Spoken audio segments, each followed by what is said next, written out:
So this is our top module for this lab assignment where we called most of our other modules from, as you can see in this section of the module right here. Um, so for this module, we have our clock as an input. We have a few buttons that will help us navigate through the different modes of our clock design. We have outputs that will allow us to view the time from the 7-segment display, and we have an LED that will blink when the alarm time is equal to the current time and when the LED is on.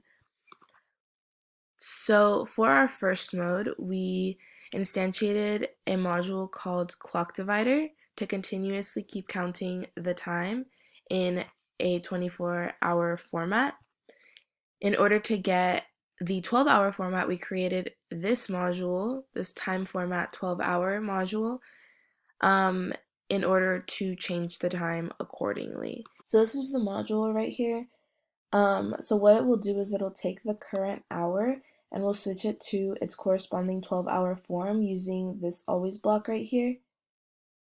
And what it will also do using this bottom always block is it will either assign an A or a P to the end of the time to distinguish between the different hours of day. So another important module in our design was the set alarm module that we have here. So this was used to appropriately save the time that was inputted using the buttons so that the alarm would go off when the times were equal to each other.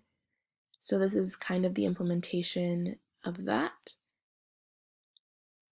So then we use this compare time module that takes the current time and the alarm time that was set as inputs and will continuously compare the two until they are equal to each other. So once it's determined that they're equal to each other, this LED clock module will be called and will also make sure that the mode of the alarm is turned on and will then allow the LED to blink at the appropriate time. So one of the things we struggled with the most was finding out how to have the set time also change the actual clock display on the 7-segment.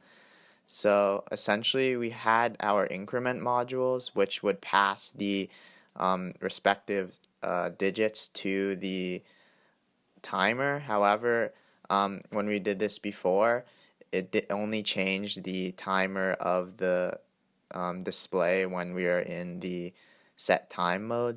So what we had to do is we combined our previous module, which would take button pushes and turn into a 24-hour display, and we then added this logic block basically to allow the timer to also modify the regular time display rather than just modifying the set time display.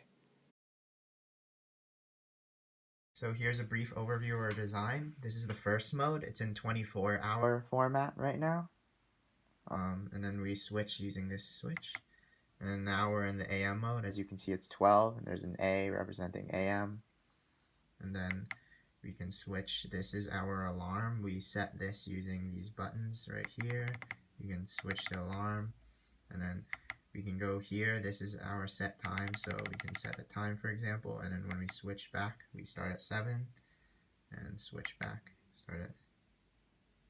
And then finally, we have our two buttons. We can toggle our alarm on or off, and then this is a reset, which makes everything back to 0. And then we put it back, and then it starts counting.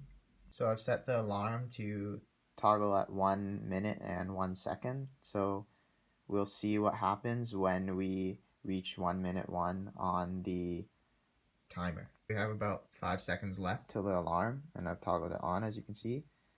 And there we go. Another error I noticed is we get A for some reason when we pass the 60-second mark, but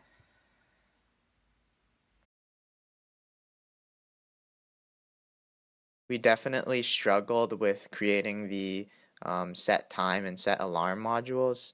Suzelle wasn't as comfortable doing the sequential logic part with the incrementers and the clocks. I was not as comfortable dealing with the combinational parts with the decoders, and so in the end we had to try to combine our modules and figure things out, but luckily we did.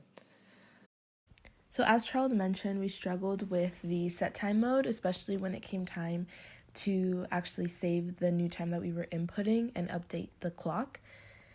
In terms of the organization of our modules, we tried to space out what we wanted to implement into different modules in order to keep from overcrowding them with too much implementation. And this worked to our benefit when we approached any errors, because it was easy to navigate through the modules and detect where the errors were coming from in order to fix them.